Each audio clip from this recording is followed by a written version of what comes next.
Section 2 preview show. Alongside us right now is Coach Ryan Fuscio of the Albany Academy Cadets. Coach, glad you're with us today, and we appreciate your time. Love being here. Thank you. Coach, what do you have? What do you see this year? What do you expect this year from this team? You just came off a Federation title. What do you expect now? Well, you know, you really don't know what to expect. You graduate the 3 starters in Will Bennett, Hamir, and CJ, and you know what? You don't know what to expect. So, you know, I think some of these guys that, you know, August has played a major role. Marcus Fillion has played a role. But he's going to have to step up his role, and then Andre Jackson, you know, as talented as ever, but, you know, more of an unknown, so he's going to have to step up. So there's a lot of unknowns and guys that have to decide if they can step up and make some jumps. Now, you've been coaching for a long time in this area, and you've been dealing with a lot of, you know, ebbs and flows with talent and not having talent. You still got the best out of those kids. Do you feel this is one of the teams that can really make a run? Yeah, I think we can make a run. I think we're going to play a really tough schedule in the middle of the schedule. As we're down in the Beach Ball Classic, and we're playing in the Hoop Hall, and we're down in New York playing against Iona Prep. So we have some real big tests in that middle part. We've got enough games early to let the guys get sort of their feet wet, and then we jump into the meat of our schedule. And I think, you know, we have the talent. Because again, you got Brett Young, a Division I player that's going to play Division I baseball. You got Johnny Decker going to play Division I baseball. So we have really good athletes. It's just a matter of who is going to step up, and are they going to be a star at their role. Now what has Mahoney? What has he improved on over the summer? Because he was leading Section 2 and shooting free throws last year, and I was really impressed with that. Because, you know, a lot of people don't take time to work on those type of things. No, he's gotten a little bigger, of course, and that always helps. You know, I always call it birthdays. He's got a couple inches taller, a little bit of extra weight. He's worked on his handle. Of course, he's been known as a shooter, but he's been able to really make a transition back to the one. You know, after my son Nick and then Will Bennett, he hasn't really played a lot of one. August hasn't, so this is the time where he's sort of adjusting back to the one spot, and I think his increased ball handling will help him. Now, what about Jackson? Now, we caught one of your games last year against Gilderland, and he started out kind of slow. Like, coach got this guy on varsity as a freshman, and then later on in the game, he started showing some flashes of athletic ability. So I said, Coach must know what he's talking about. And I saw over the summer, a lot of the highlights he had over the summer, doing some type of camp or something. He was really looking really strong and good in those highlights. He's different. I mean, we've been around this area, all of us, for a long time. You'd come up with some special names to say how athletic this kid is. He's the most athletic player I've ever coached. We have good, you know, listen, he's got all the tools. The toolbox is full. It's just, can he access all those tools at such a young age? I like to piggyback off what Coach was speaking about, seasons and being in ebbs and flows with juniors, seniors, people graduating. One thing I've always been impressed with you is that you're able to also always keep the gel together. What is your philosophy? How are you able to get these guys to play year in and year out, and you're competitive every year? So it has a lot to do with what your philosophy is, too. Yeah, I mean, it's about us. I mean, we talk about this isn't my career, this isn't their career. This is our season, you know what I mean? So it's all climate and culture. We had a great group. It's going to be an and one. You can't jump, okay? I used to want to jump too. You know what? At a monstrous size of 5'6", 5'7", you can't jump. Try to distract, but try to be in the play where if he misses, you can rebound.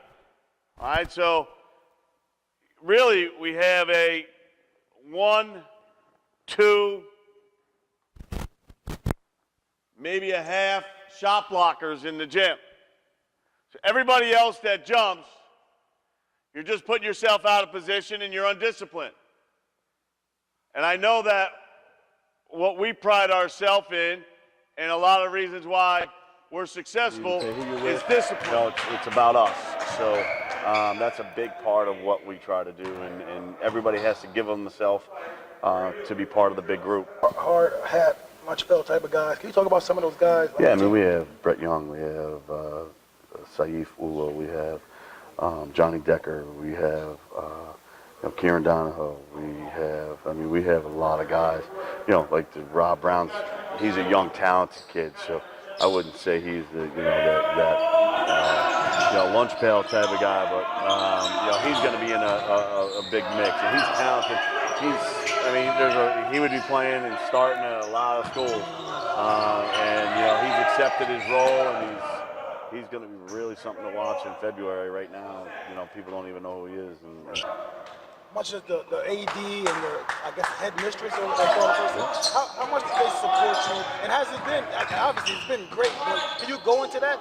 The headmaster, Dr. Northman, amazing, Mr. Milliken, associate head, and Paul Glucci, athletic director. I've always said from day one, I've always believed this at any of our stops, administrations win championships. So, you know what, if you don't have the administration on your side, you're going nowhere. So I feel they've been a huge role and a huge part of us winning championships. I want to ask you, during the coaching chess, what is give me three coaches, some of the toughest coaches you have to go against and matching wits? Mark Salzman has always been great when he had his Schenectady teams. Coach Domel, of course. And then, Hurl is always really, really good because, it was tough. He played for me, so it was always difficult just because we're using the same stuff. So it was difficult. All right. Thanks a lot, Coach. Appreciate it. Okay. We're here with Andre Jackson, sophomore for Albany Academy Cadets. Andre, what are you looking to accomplish this year? What do you expect this year from this season? Just live up to what we did last year. We had a good year last year. Made it to the Federations, won the Federation Championship. Hopefully this year we could just show out with the new guys we have and, just have a good season. Because you're relatively still young being a sophomore.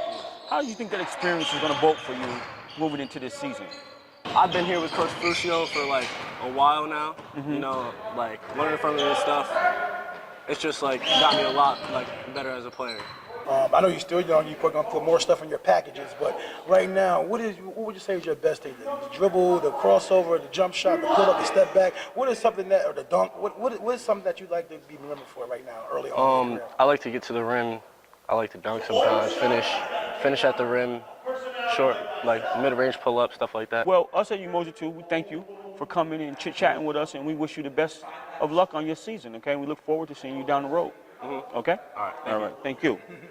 All right. Okay, we're back again. We're here with August Mahoney. He's a junior this year for the Albany Cadets, Albany Academy Cadets. August, what are you expecting the game from this season after a tremendous season last year? It's going to be different. Graduating a lot of seniors. My role's going to have to improve as the year goes on. I'm going to be up on the scouting report. Last year, no one really knew about me because I was a first-year guy, but this year is different.